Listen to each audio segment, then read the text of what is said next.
자, 과연 이분은 어떻게 생각하실까요? 네, 최창규 본부장님 어서 오십시오. 네, 안녕하세요. 네, 반갑습니다. 500원 제가 그냥 드릴게요. 네, 아유 굉장히 저희 ETF도 어려운 시기예요. 네. 굉장히 어려운 시기여서 제가 안에서 계속 방송을 들으면서 도대체 어떤 얘기를 해드려야 좀 위안이 될까? 아니면 위안 필요 없습니다. 아이디어가 될까? 아, 지금 위안 같은 거 하실 살 길이 될까? 살길? 살길? 살길 괜찮습니다. 예, 예. 네. 뭐 그런 생각을 좀 하면서 네. 뭐 좀 진행을 하도록 하겠습니다. 오늘 또 준비한 게 좀 많은데요. 네, 빠르게. 아무래도 이런 시장에서 ETF 운용하는 운용사는 어떤 상품을 통해서 시장에 대한 해법, 시장에 대한 뷰를 보여줄 수밖에 없어요. 그래서 내일 신규 상장되는 ETF가 무려 5개가 있습니다. 내일 하루만? 네. 그만 좀 하라고 하세요. 거기. 아니, 저희는 백화점을 지향하고 투자자들에게 유용한 투자 수단을 제공하는 게 ETF 아니, 너무 업계. 많아. 지금 미국에 대비해서 사실 뭐 물론 전체 총 그런 금융시장 규모가 적긴 하지만 되게 작잖아요. 아니, 그 있는 가짓수가. 거는 잘 지금 다 돌아가고 있어요. 지금 이미 상장된. 그게 이제 좀 아무래도 편중 현상이라든지 그런 게 좀 있을 수밖에 없고. 그렇죠. 예. 아니 근데 또 상장 안 하면 네. 저희는 일을 하시는 거잖아요, 그게. 직무유기다. 왜 직무유기냐? ETF라는 것이 결국은 네. 투자자들이 여러 가지 포트폴리오를 짤 때 네. 쓰는 일종의 칩이기 때문에 그래서 칩은 좀 많으면 많을수록 좋다 이렇게 그쵸. 생각을 하고 그런가요? 있습니다. 아, 예. 알겠습니다. 아유 변명이 좀 됐는지 모르겠네요. 네, 화면 잠깐 띄워주시면은요. 네. 자, 내일 5개가 상장하는데요. KB스타, KB자산운용에서 TDF 제가 지난 방송에서 계속 말씀드렸는데 그쵸. 자신의 은퇴 시기에 맞춰서 주식과 채권의 비중을 자동으로 조절해주는 형태의 ETF다라고 말씀을 드렸고요. 그 자동으로 조절해주는 그 로직이 회사마다 틀려요. 네, 그게 글라이드 패스라고 그러는데 아마 KB스타도 자체적인 글라이드 패스를 갖고 있는 게 아닌가라고 생각을 하고 있고요. 2030 2030년 은퇴, 2040 2040년 은퇴, 2050 2050년 은퇴니까 아무래도 2050년 은퇴는 은퇴하기까지 상당히 긴 기간이 남아 있으니까 네. 주식 비중이 꽤 높게 형성될 거고요. 2030은 좀 낮게 형성될 거고요. 제가 이따가 뒤에서 이미 출시된 TDF, ETF들 현황을 좀 말씀을 드릴게요. 그리고 두 번째가 타이거, 미래자산의 미국 나스닥백 커버드 콜인데 아마 ETF를 좀 아시는 분들은 금방 아실 거예요. QILD라고요. 굉장히 유명한 ETF인데 미국에 있는 ETF인데 동일한 기초지수를 쓰고 있습니다. 그런데다가 밑에 제가 빨간색으로 표시해서 잘 보이실지 모르겠는데 얘가 월배당이에요. 네. 그러니까 시장이 어려우면 어려울수록 일단 월배당으로 인컴을 주게 되면은 네. 똑같이 1% 하락하더라도 나는 이미 받은 게 있으니까 좀 완충 효과를 줄 거다라는 그런 관점에서 최근에 월배당 상품들이 굉장히 많이 선을 보이고 있습니다. 올라갈 때는 그럼 약간 손해입니까? 맞습니다. 올라갈 땐 손해입니다. 네. 네. 올라갈 때는 그 커버드 콜이라고 해서 콜옵션을 매도 친 만큼 손해가 발생합니다. 나스닥 100을 들고 있기 때문에 여기서는 올라가는 만큼 수익이 발생하지만 커버드 콜 부분에서 손실이 발생하기 때문에 올라가는 국면에서는 재미가 없을 수밖에 없고 대신에 횡보하거나 네. 하락하는 국면에서는 콜옵션 매도에서 프리미엄을 수취하기 때문에 거기서 이제 방어 역할을 해줄 거다. 올라갈 때 손해 보냐고 안 물어봤으면 그 얘기는 안 하려고 그러시죠. 이거 근데 솔직하게 가시죠, 우리. 근데 커버드 콜이라는 용어가 아마 이 방송을 보시는 분들은 이제 좀 아실 것 같은데요. 네. 이렇게 생겼습니다. 이렇게 올라가다가 상승하게 되면 플랫하는 이런 모습을 갖추고 있기 때문에 네. 저는 뭐 커버드 콜만 말씀드려도 아마 이 방송 보시는 분들은 이제 눈치 채시리라 생각을 하고 있고요. 그래요? 예. 그리고 네. 마지막으로 혹시 정프로님은 네. 그 메모리 반도체 좋아하세요? 아니면 메모리 반도체? 비메모리 반도체 좋아하세요? 메모리 반도체는 소위 말하는 D램, 랜드 이런 저장하는 아니면 시스템 반도체를 좋아하세요? 저는 시스템 쪽입니다. 네, 시스템 좋아하시죠. 실제로 전 세계적으로 봤을 때에도 반도체 시장에서 시스템 반도체의 비중이 더 커요. 그렇지만 또 거꾸로 생각하면 D램, 메모리 반도체는 사이클이 되게 명확하거든요. 네. 좋을 때는 엄청 좋다가 떨어질 때는 엄청 떨어져요. 그래서 화면 한 번만 더 띄워주시면 한화자산에서 D램, 그러니까 반도체 중에서 D램에만 포커스를 맞춘 반도체 ETF를 출시를 했어요. 예, 그래서 어떤 종목이 많이 들어가 있냐라고 제가 한화자산에 후배가 있어서 물어봤더니 네. 아무래도 한국이 또 D램의 강국이거든요. 그렇죠. 삼성전자, 하이닉스, 마이크론 이런 종목들이 많이 들어가 있고 최근에 D램 업황은 어때? 아무래도 뭐 경기가 좀 침체 위기가 있으니까 D램 가격이 많이 빠졌대요. 그래서 네. 좀 D램 쪽을 보시는 반도체 투자자들은 요 ETF에 관심을 가지셔 보셔도 네. 좋을 거다라고 생각해서 갖고 와봤습니다. 딱 보시면은 TDF 자산 배분이에요. 자산 배분이기 때문에 주식과 채권을 배분하는 형태이기 때문에 어떻게 보면 시장 방어적인 성격을 갖고 있고요. 방금 미국 나스닥 100 커버드 콜도 커버드 콜 설명드리면서 상승할 때는 재미없지만 횡보하거나 하락할 때는 방어적인 효과를 발휘한다라고 말씀드렸고 또 월배당 매력이 있으니까 좀 시장이 하락하더라도 나는 이미 받은 배당이 있으니까 좀 안전판 역할을 할 거다라고 말씀을 드렸고 디램 반도체 같은 경우에는 지금 업황이 안 좋다라고 말씀드렸어요. 그러니까 얘는 좀 약간 저점에서 좀 출시된 ETF다 보니까 전반적으로 꿰뚫어서 드릴 수 있는 말씀은 ETF 운용업계도 방어다. 아니면 싼 거. 네. 네. 이쪽에 초점을 맞추고 있다라는 점을 말씀드리겠고요. 그리고 TDF 제가 잠깐 말씀드렸는데 이미 상장된 TDF가 3개 운용사에서 코덱스는 삼성자산이고요. 그리고 히어로즈는 키움자산, 그리고 아리랑은 한화자산에서 이렇게 TDF가 상장되어 있는데 뭘 보시면 되냐면 전부 다 10,000원 정도에 상장한 거예요. 네, 그래서 코덱스 TDF 2050 아무래도 은퇴할 때까지 시간이 많이 남았으니까 주식 들어가 있을 거지 않습니까? 얘가 1,500원이니까 대략 한 5% 정도 수익이 났어요. 그리고 10,000원 미만인 게 아리랑 TDF 2030 요거 하나밖에 없으니까 역시 시장이 어려워도 이런 자산 배분 형태로 들어간 포지션은 괜찮았다라는 점을 말씀드리려고 가지고 와봤습니다. 네. 네. 근데 그 D램 ETF 같은 경우에 네. 우리가 이제 ETF를 하는 뭐 많은 이유가 있긴 하겠습니다만 대체로 이제 이 산업은 좋아질 거로 보는데 네. 근데 종목은 잘 못 고르겠다. 네. 이런 경우에 이제 ETF 많이들 하시잖아요. 그렇죠, 그렇죠. 대신 잘 골라주실 거라고 믿고. 네, 근데 이제 D램 같은 경우는 사실 근데 굉장히 좀 플레이어들이 명확하지 않나요? 그러니까 예를 들면 SK 하이닉스가 이제 D램의 거의 뭐 시장을 가장 잘 반영하는 친구일 텐데. 결국은 그 논리예요. 네. 그러니까 보통 반도체 업계 그러면은 삼성전자만 따지더라도 디램만 하는 게 아니지 않습니까? 디램도 그렇겠죠. 하고요, 네, 낸드도 하고요, 시스템 반도체도 하고요, 여러 가지 하기 때문에 반도체 종합 회사인데 네. 그 중에서 디램에 특화되어 있는 회사가 방금 말씀하신 SK 하이닉스와 마이크론 이런 종목들이기 때문에 나는 반도체 투자를 하고 싶은데 마이크론, SK 하이닉스처럼 디램에 특화된 반도체 투자를 하고 싶어. 이런 투자자를 위해서 만들어낸 약간 선별된 반도체 ETF죠. 보통 반도체 그러면은 막 엔비디아 들어가고 막 애플도 들어가고 이렇기 네. 때문에 재미가 없거든요. 어떻게 보면 반도체 전체를 투자하시는 분들한테는. 네, 네. 그래서 약간 요즘은 콕 집어서 맞춤형으로 좀 상품을 내려고 하고 있고요. 이걸 약간 전문 용어로는 커스텀 인덱스라고 부르거든요. 커스텀. 예, 예. 마치 우리가 차를 커스텀하다, 뭐 튜닝하다라고 커스터마이징. 표현하는 것처럼. 그래서 이제 점점 ETF도 좀 약간 러프, 굉장히 넓은 개념에서 점점점 좁힌 개념으로 되게 니치하게 들어가고 있습니다. 알겠습니다. 네, 그리고 뭐 댓글 보니까 아무래도 제가 나오니까 뭐 음. 프로그램 매매 이런 거 말씀 많이 하시는데요. 저는 수급도 많이 보는데 네. 수급을 어떻게 보냐? ETF로만 봅니다. ETF에 돈 들어오면 ETF 돈 들어오면 그 종목 살 거다. ETF에 돈 빠지면 그 종목 팔 거다. 굉장히 심플한 논리인데 이거를 글로벌로 확대해서 MSCI EM 지수를 추종하는 ETF에 돈이 들어오면 네. 당연히 한국에 매수세가 외국인 매수세가 잡히겠죠.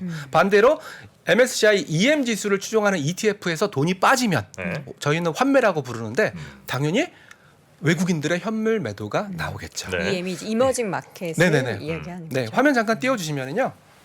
제가 이 부분은 애널리스트 때 많이 썼던 그런 로직인데 다올 투자증권에서 퀀트를 담당하고 계시는 김경훈 애널리스트가 제가 생각했던 그 아이템이랑 똑같은 아이템으로 만들었더라고요. 그래서 제가 직접 전화드려서 네. 이거 써도 되겠냐 오. 허락받고 네. 네, 써도 된다라고 말씀을 드렸기 때문에 말씀드리는 건데요. 네. 논리는 간단합니다. MSCI EM을 추종하는 패시브 자금 아마 ETF 쪽 자금인데 1.7조 달러니까 아마 원화로 환산하게 되면은 거의 2,000조, 3,000조. 근데 MSCI EM 지수의 한국이 11%거든요. 네. 그래서 1,400원 환율로 따지면은 대략 262조 원 정도의 한국 포지션이 발생하는 거예요. 그래서 최근에 요 차트 보이실지 모르겠는데 이게 아무래도 밑에 있으니까 환매 그러니까 이 ETF를 팔았다는 얘기거든요. 그리고 타임렉이 하루나 이틀 정도 있대요.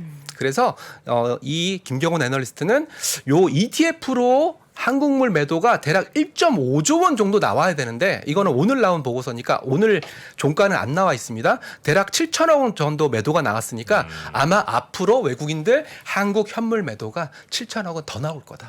예, 좋은 얘기는 아닌데 아마 이 7천억이 프로그램 매도로 나올 가능성이 굉장히 높거든요. 그래서 이런 관점으로 외국인들의 한국 현물 수급을 보는 친구들도 있구나라는 점에서 제가 가지고 와봤습니다. 네. 네.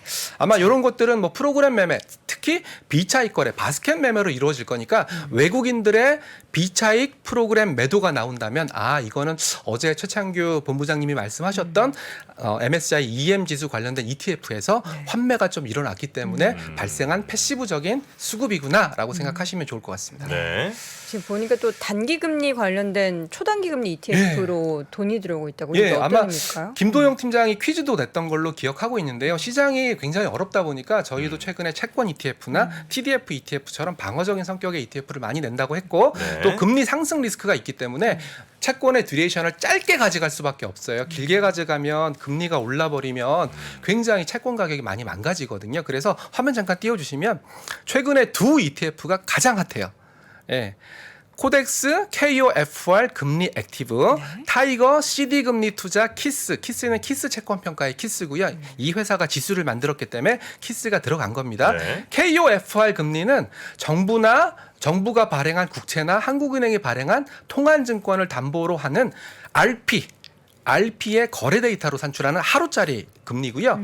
그리고 CD는 국내 은행, 특수은행 포함한 국내 은행이 발행한 10개 종목의 양도성 예금 증서. 예, 요거를 가지고 만들어낸 지수예요.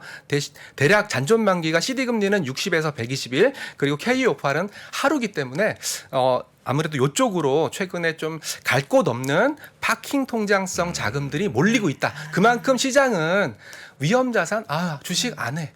그치만 나 현금 좀 있는데 이거 어떻게 하지? 현금 있는데 금리 올릴 것 같으니까 좀 만기가 긴 건 못 하겠어. 네. 만기가 짧은 거 중심으로 자금이 몰리고 있다. 이만큼 시장은 안전자산 선호 현상이 일어나고 짙게 나타나고 있다라고 판단하시면 될 것 같습니다. 네. 자, 이 가운데 환율 이야기도 오늘 좀 네, 가져오셨어요. 제가 최근에 가장 많이 받는 질문이 정프로님, 저 이제 환해지 ETF를 사야 돼요? 환오픈 ETF를 사야 돼요? 이런 질문 굉장히 많이 받아요.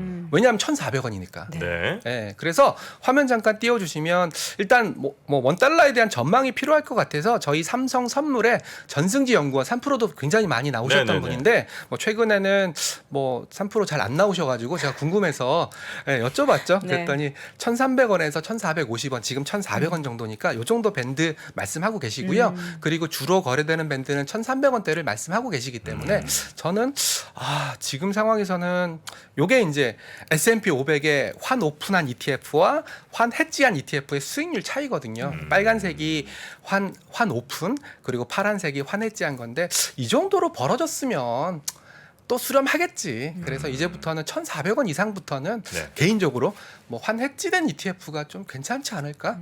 이런 생각을 하면서 좀 가지고 와봤습니다. 아마 ETF를 하시는, 특히 해외 ETF를 하시는 분들은 굉장히 고민이 많으실 그 거예요. 앞에 이제 H 이렇게 네, 되어 있는 맞습니다. 게 환해지 되는 네네네. ETF죠. 그러니까 지금 들어갈 때는 해지된 게 더 낫다는 말씀이세요? 그렇죠. 1,400원에서 전승지 연구원의 뷰에 따르면 1,450원이니까 한 50원 정도 더 상승하는 걸 노리고 환 오픈으로 들어갈 것이냐, 아니면 아래쪽으로 보면 1,300원 정도까지 떨어진다라고 보시니까 한 100원 정도 룸이 있거든요. 그래서 저는 1,400원 이상에서는 환 오픈보다는 환 해지가 투자 수익률 측면에서는 유리하지 않을까 싶어서 오픈 들어갔다 해지를 바꿀 수는 없죠. 어차피 ETF는 팔고 다시 사면 되니까요. 팔고 사는 네, 걸로. 대신에 이 ETF는 환 오픈됐다가 갑자기 환 해지됐다가 이런 ETF는 없습니다. 왜냐하면 ETF는 처음에 설정할 당시부터 네. 이 ETF는 환 해지인지 오픈, 오픈인지. 환 오픈, 환 해지 정해놓고 들어가니까요. 그러니까 환 오픈됐다는 거는 그냥 내가 환율 그냥- 변화에 따른 손해나 이익을 감수하고 들어간다는 네, 거죠. 맞습니다, 맞습니다. 네. 예, 그래서 특히 한국에 상장되어 있는 미국 ETF 매매하실 때 가장 많이 겪게 되는 딜레마죠. 네. 네.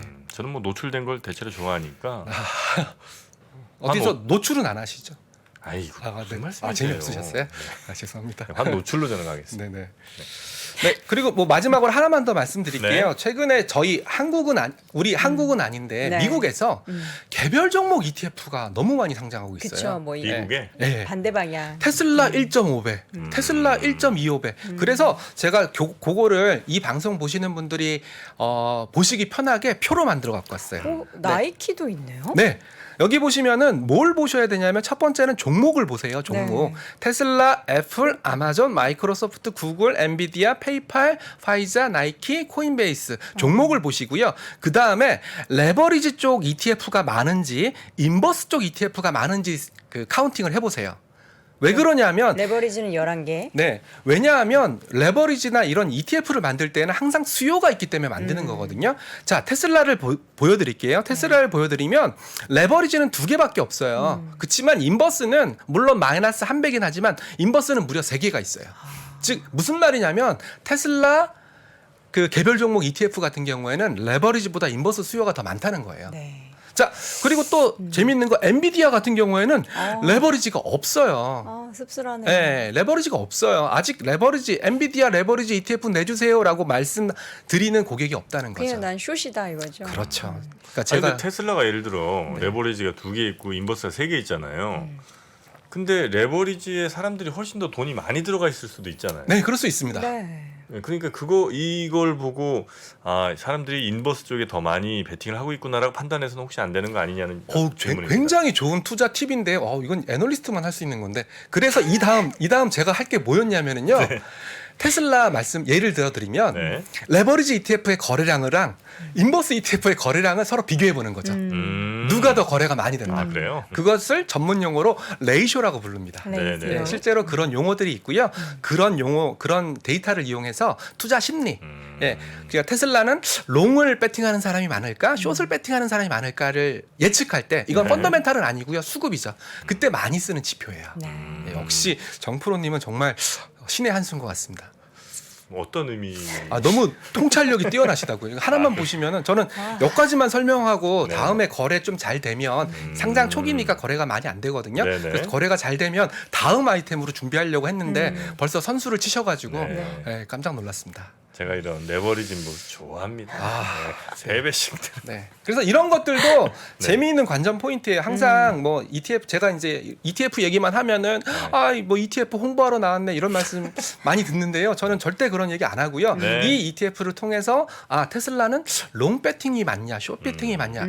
엔비디아 딱 보셨잖아요. 인버스밖에 안 나왔거든요. 그만큼 엔비디아는 롱에 대한 수요가 없다라는 거예요. 네. 예, 그러면서 종목을 매매하시는 분들도 굉장히 많을 거예요. 그러니까 ETF 조금만 공부하시면 종목 매매하시는데 굉장히 큰 도움이 되실 겁니다. 코인베이스가 저는 레버리지밖에 없다는 것도 좀 아무래도 의문이네요. 많이 빠졌기 때문에 그런 것 같아요.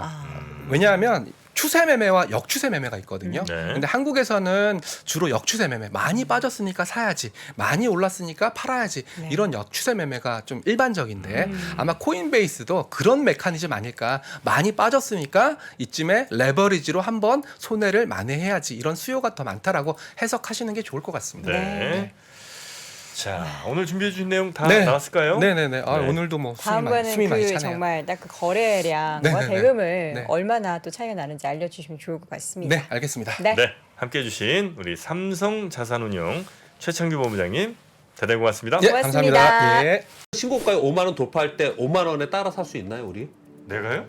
5만 원이 다시 내려가서 2만 원까지 와서 2만 원 떨어지면 신저가예요. 거기서 공모해서 쓸 수 있나요? 주식시장에 절대 변하지 않는 것이 2가지 있습니다. 주가의 기본적인 움직임 그리고 투자하는 사람들의 심리입니다. 내가 팔면 오르고 사면 떨어진다고요. 주식에 대한 공부가 모자라서가 아닙니다. 주가를 만드는 투자자의 심리를 모르기 때문이죠. 하락장의 공포를 이기는 5가지 실전 투자 심리 전략. 박병창의 돈을 부르는 매매의 심리에서 지금 확인하십시오.